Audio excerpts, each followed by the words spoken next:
The number of confirmed cases of COVID-19 is knocking on the door of 2 million people worldwide, with over 1.9 million cases already on the data sheets. Leaders of the largest economies of the world are currently weighing the difficult options and the corners to be navigated in the coming weeks. Medical emergency versus economic expediency. In Nigeria, the Federal Capital Territory, FCT, Lagos State, the nation's economic nerve center, and its neighbor Ogun State will witness shut gates for a further fortnight, with other states expected to batten down the hatches, expecting the worst of this unusual situation to blow over. On Political Update today, we ask the Germain, what are the tools available to raise optimism, galvanize sustainable action, and develop key infrastructure in the fight against this pandemic? We'll also examine governmental and non-governmental efforts in this fight. I'm Fisayo Ogunfuyi. Welcome.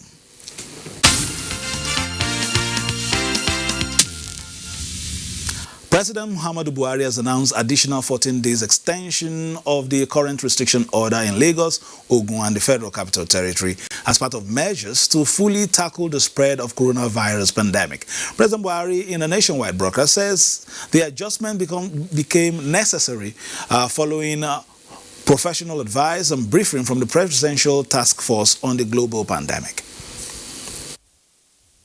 President Muhammadu Buhari explains that the difficult decision was informed by the growing concern of global statistics on COVID-19 and the increasing figure in the country, which desperately requires tougher preventive measures and sacrifice from all Nigerians. Our approach to the virus remains in two steps.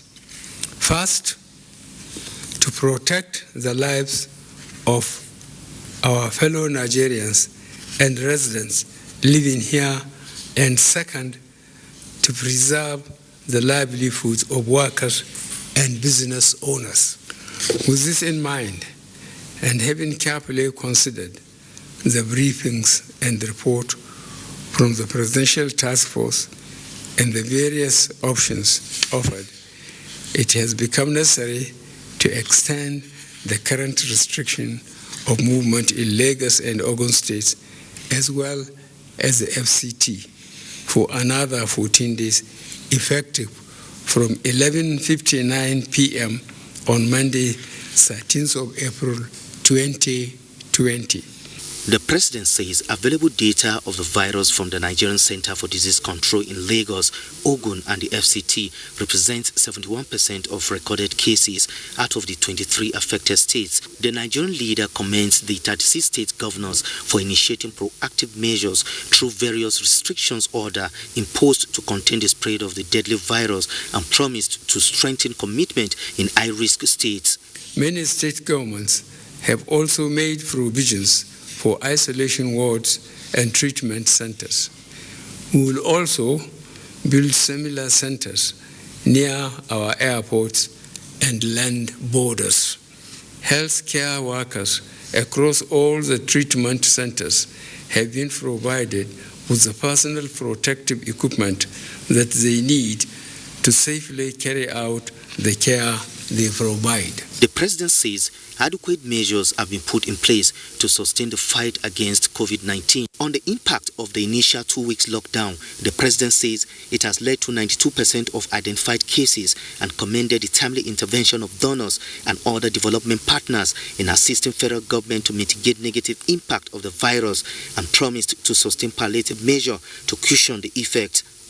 Other measures include 7,000 trained health workers and their swift deployment to 19 states, doubles the number of testing laboratories in the country, and raised testing capacities to 1,500 tests per day, with Lagos and Abuja now equipped to admit 1,000 patients across treatment centers. Palliative measures such as food distribution, cash transfers, and loans repayment waivers to ease the pains of our restrictive policies during this difficult time. These palliatives will be sustained. I have also directed that the current social register be expanded from 2.6 million households to 3.6 million households in the next 2 weeks. This means we will support an additional 1 million homes with our social investment programs. A technical committee is working on this and will submit a report to me by the end of this week. The security agency. The president says the major space for the spread of COVID-19 is in communities and urged them to closely observe the infection prevention protection measures to curtail the spread of the virus, and appreciates effort of the traditional rulers, Christian Association of Nigeria, and the Supreme Council for Islamic Affairs and the media for sustained effort in succeeding the fight against COVID-19.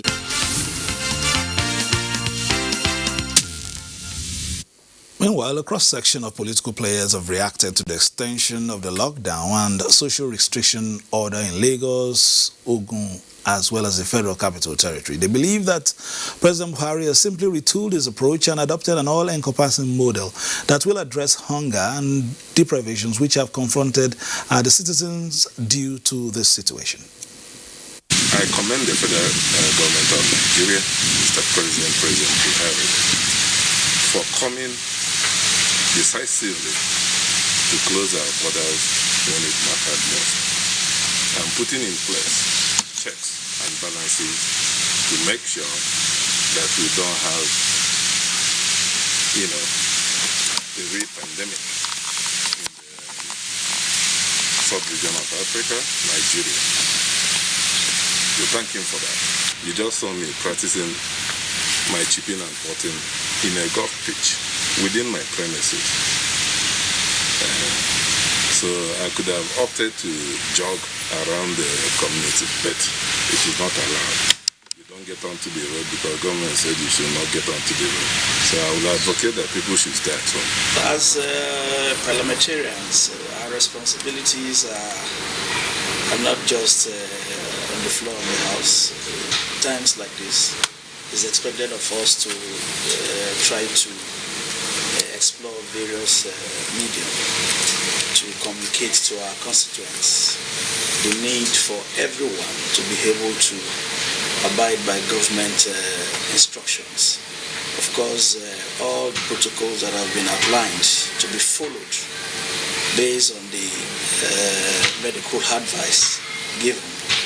Citizens are expected to, all over the country, try to abide by the directives as given. Mr. President has taken the right step, by deeming it fit for us to also, adhere to the strict instructions so that, it doesn't escalate. This is something that has to, deal with life and death. And no matter how you may see it, we just need to take precautions and be indoor for some time.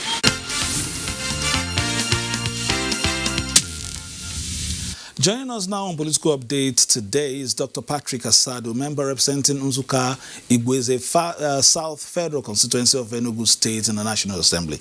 Doctor and Honorable, thank you for joining us on Political Update. Thank you. It's a pleasure talking to Nigerians in this period when we need to talk both as Nigerians and to Nigeria. All right, let's look at it. A lot of people have said this, that sensitization is key, getting the citizens to buy into all the measures introduced. As a representative, of the people, has this been easy to achieve?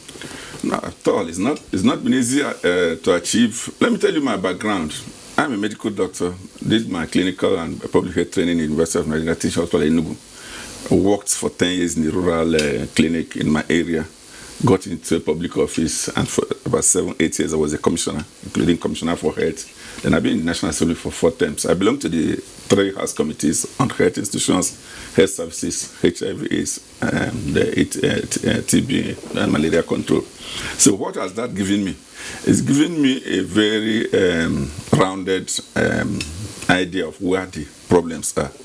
And one of the things I quickly say is that Nigeria has done reasonably excellent considering our health infrastructure as a public health person, considering the level of travel, because I come from the Southeast, I come from Enugu, and I know how many of our people go from China to America to UK, Nigerians everywhere that came in from December to this time. Considering all the limitations in testing and even awareness. But I fear that instead of going back to experiences we have gained over the past in managing epidemics, because we have had more viral and bacterial epidemics than most the rest of Europe and America put together. So, in as much as we need to take experiences because they are more scientifically advanced and they are leading the way in the fight against corona, I'm worried that we are not looking back on our home bread. We are not adapting what we are introducing into the country to the local environment, to our health infrastructure, to the awareness level of ignorance, poverty, and disease, to the lack of social welfare scheme at all in this country for those who are not engageable and those who are not engaged. And then we're sitting back to react. We are now, from what the president said, which I'm going to appreciate, but also make a few observations. We are reacting to what is happening. When I see the briefing of the presidential task force and look at the CNN briefing, I tend to uncannily see our effort to still be more Western than the West. As a public health doctor, as a representative of the people, I do not think that this is the... That's based on some of our successes in the past.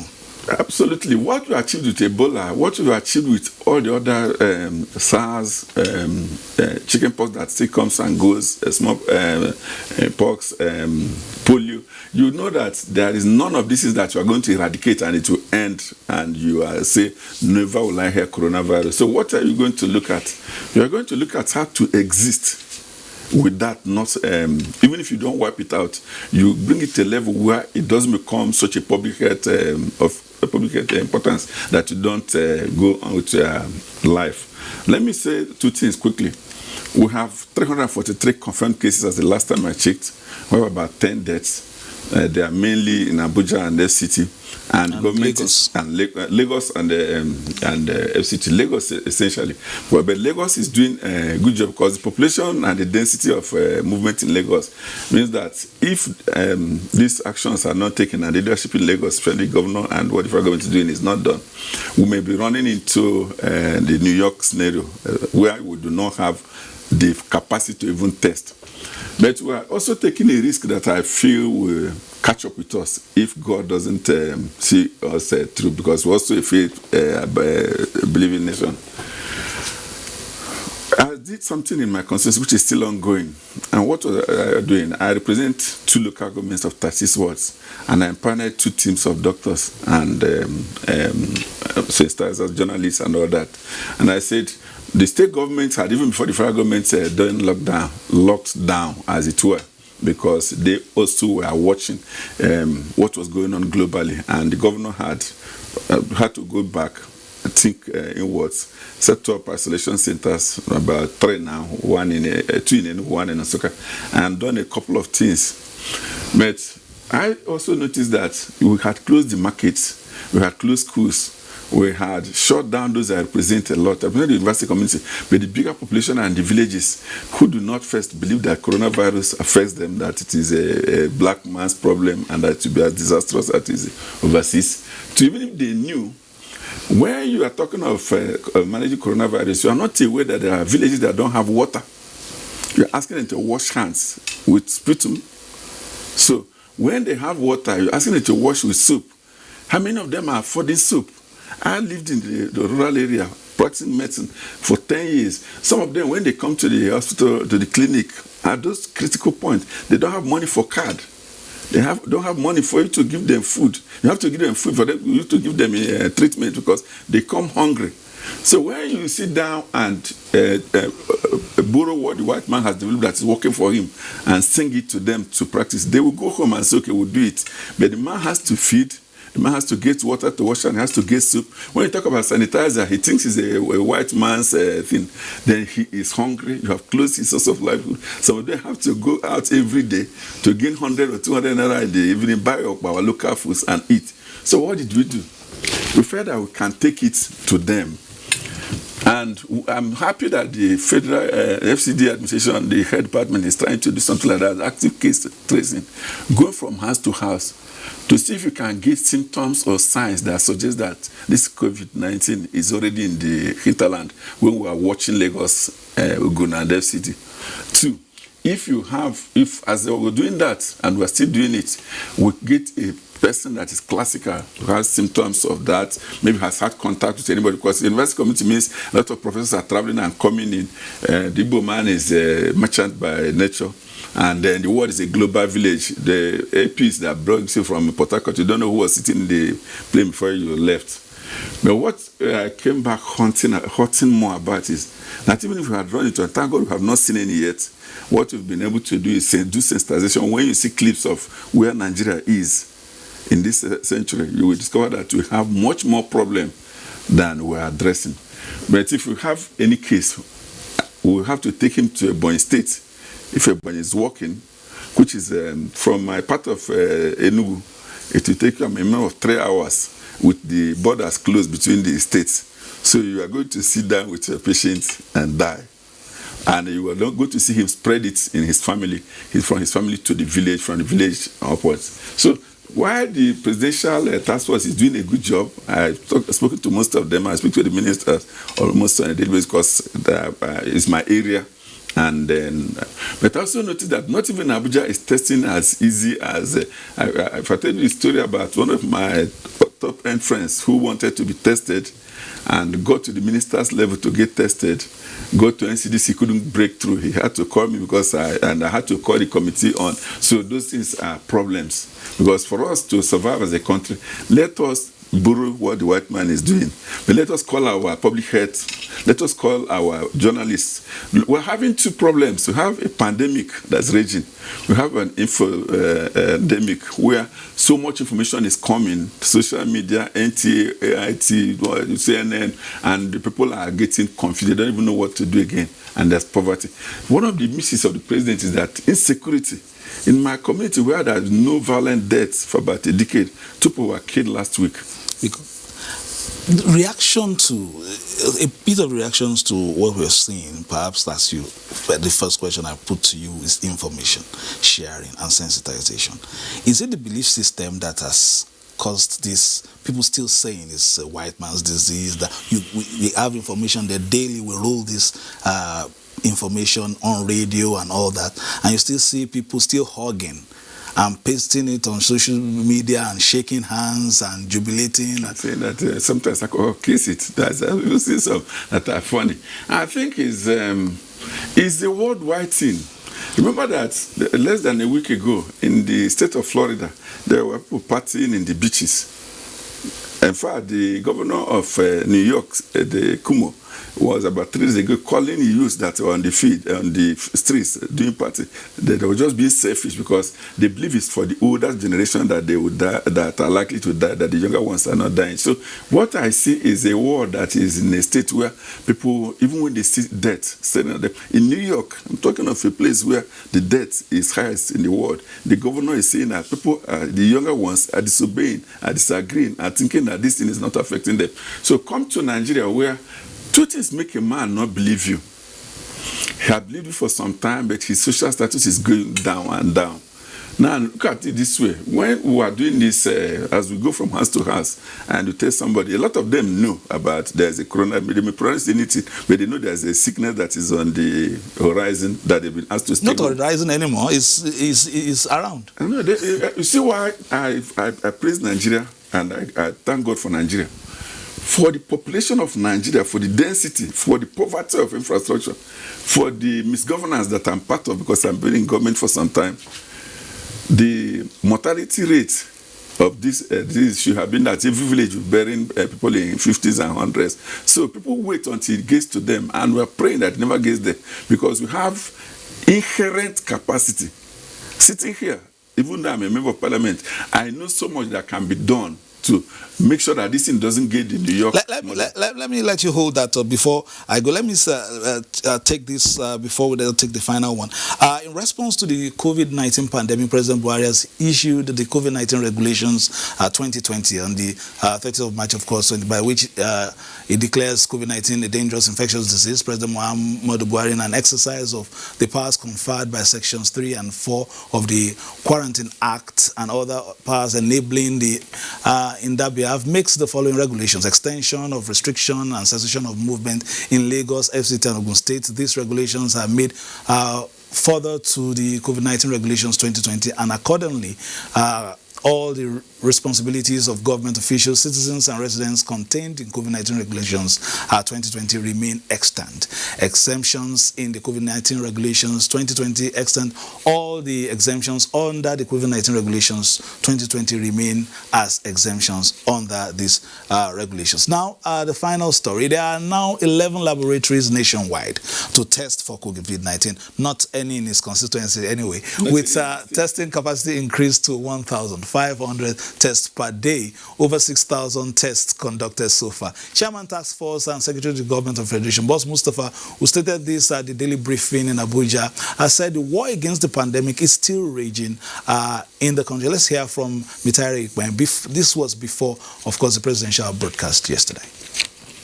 Taking stock of Nigeria's fight against COVID-19, members of the Presidential Task Force were confident that the initial 2-week restriction order in Abuja, Lagos and Ogun states has slowed down the spread of coronavirus in the country, even though it is not yet Uhuru.